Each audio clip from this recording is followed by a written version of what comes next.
everybody. You may be asking yourself, what is this? What is he opening up to now? What's this crazy man doing? There seems to be a scarab on the field and a bunch of grizzlies shooting at it. And oh, there's a second scarab. What I'm going to be showing you in this video is a bunch of maxed out units against some of my much lower level units, and I'm actually going to get a third scarab out here. I did this with Sir Sputnik in a Blitz game that we did private. There's the third scarab. Actually, before I even put in the third scarab, the first one actually died. The second one is on its way to death, and the third one dies pretty much instantly. You'll see here I get a fourth one, but the third scarab is actually dead before the fourth one even touches the ground.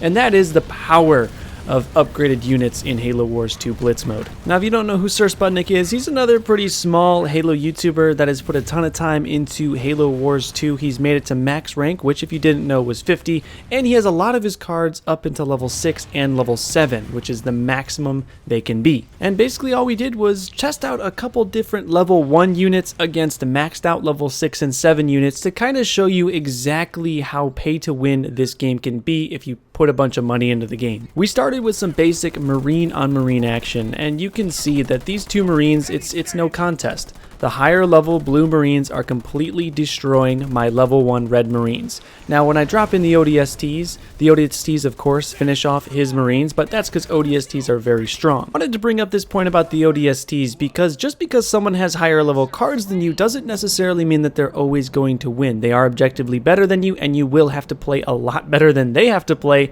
but it's not impossible to, win. Blitz is easily the most fun I've had with Halo Wars 2. I love the speed of it. I love card games in general, so for me, Blitz is very fun, and I really wish that there was a mode where we didn't have to buy packs. There was a mode maybe where we all had tournament standard cards, or we all started with level 1 cards. Unfortunately, that just isn't the case. I in no way support microtransactions in Halo Wars 2, or Blitz cards, or the system around them. In fact, I think you should never buy any Blitz cards. I made this video for entertainment purposes only. What we found with pretty much every unit is that if you go 1v1 with the same unit, there is no way you are going to win, even with good micro. Here is a level 6 Scorpion against the level 1 Scorpion, and you can already see how much more damage the blue Scorpion is doing to the red Scorpion. It's really hard for me to watch these kind of clips because I honestly love Blitz mode so much, like I said before. I just hope at some point 343 comes to their senses and gives us some sort of arena version of Blitz mode. Alright, this is a very interesting clip. This is 3 Cyclopses, which are anti-vehicle units against a tank. This should be no problem for the Cyclopses, but as you can see, the tank is pretty much chewing them up.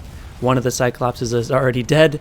There is the other Cyclops, and the last one goes down pretty much without a fight, doing only about half damage to the tank. So this is again 3 Cyclopses versus 1 tank. They are all level 1 Cyclopses, and I use a little bit of micromanaging.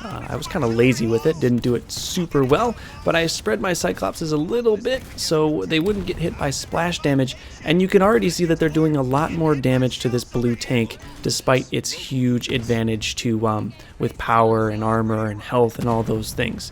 Now it doesn't end up winning my Cyclops army, even with this one shot from that red tank on my side.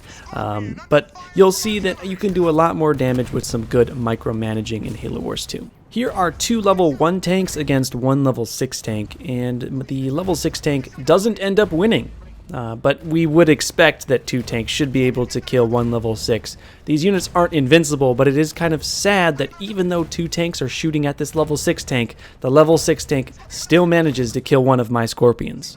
If you're faint of heart, don't watch this next clip because it's definitely going to annoy you, especially if you like Halo Wars 2 Blitz mode. This is a level 7 Grizzly. I don't know, the preview screen's bad, so I can't actually read the number. I think Sputnik has a level 7 Grizzly against a level 1 Vulture. Now, a Vulture is an air unit, which has a basic advantage over all vehicles.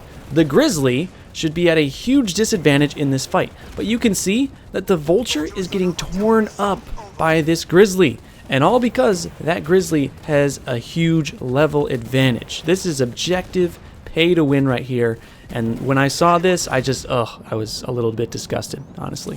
Thankfully though, 2 Vultures, both using their special abilities, will kill a Grizzly.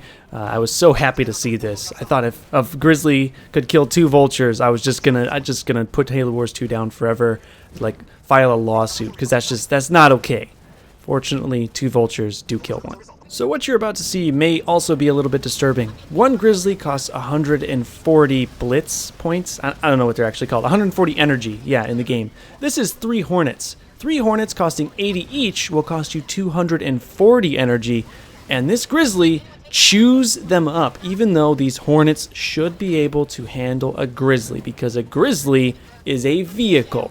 They are air units. Even when I'm microwing them around, kind of moving them around to try to dodge the rockets, doesn't matter. The grizzly still handles them with ease. Yeah, we have some Wraith on Wraith action, the other Covenant tank, and the level 4 Wraith has no problem killing my level 1 Wraith, just to kind of show you that even though something on the enemy team isn't level 7 or level 6, even if it just is level 4, it's going to have a huge advantage over you. And when you multiply these advantages over the course of a whole army, you have a huge objective disadvantage that you will have if you don't have the same or lower or higher blitz cards than your opponent. You guys want to see some like absolutely ludicrous things? This is a hunter on my side. I'm the red hunter.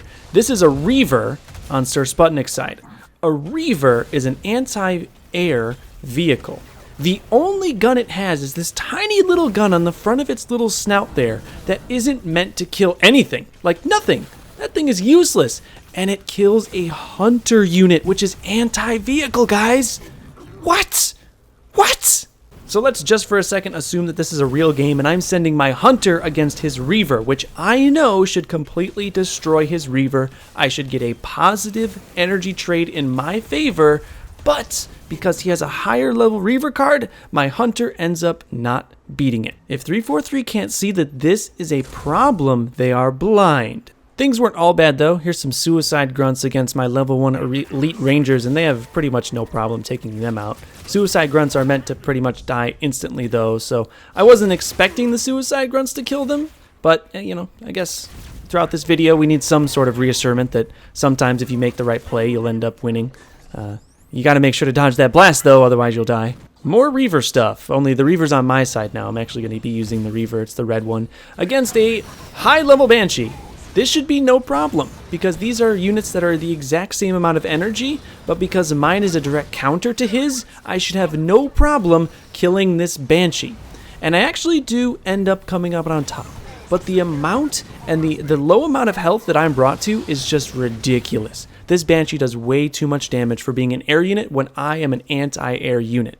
Interestingly, 2 Reavers, which are again anti-air units, will trade evenly with a Blisterback that's in the air. And Blisterbacks aren't even that good when they're in the air. They're better when they're like locked down, shooting from the ground. And these 2 Reavers can't even kill it and come out on top. Okay, here we go. Here's a Marauder, which is a pretty strong kind of vehicle unit against the Locust, which are actually have been nerfed to be much lower health. Very flimsy unit. They're supposed to be able to snipe from a long way away.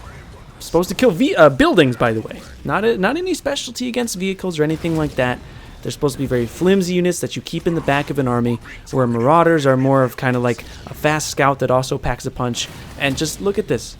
Look at this Locust, completely destroying my Marauder. The Blood Fuel Locust is even worse. Here's a Blood Fuel Locust, which is 80 energy, and also heals itself when it shoots things in the air.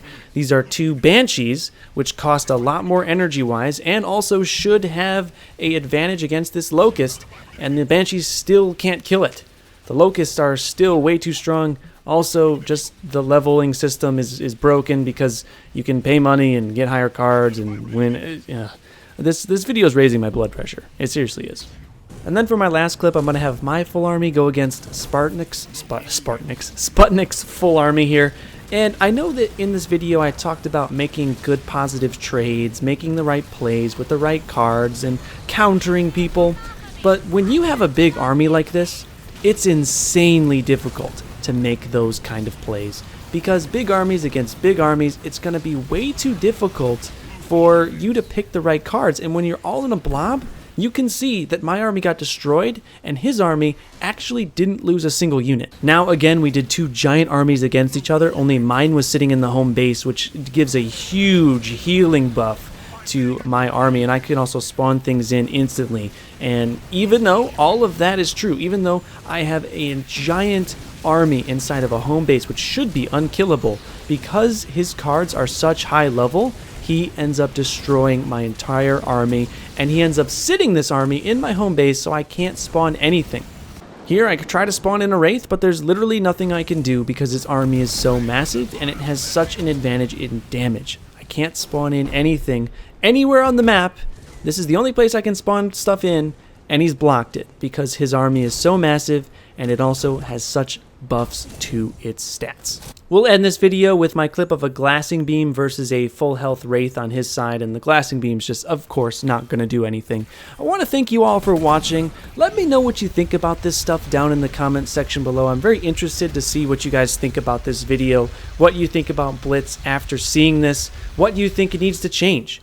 Because I love Blitz, I love the idea of it, I think it's very fun, but when I see stuff like this, I'm really discouraged from trying to make it into the higher leaderboards, because I know that there's going to be people up there that have put more money into the game than I have, and I'm going to lose. So I do want to thank you all for watching. If you did make it this far, thank you so much for watching. Again, comment down below.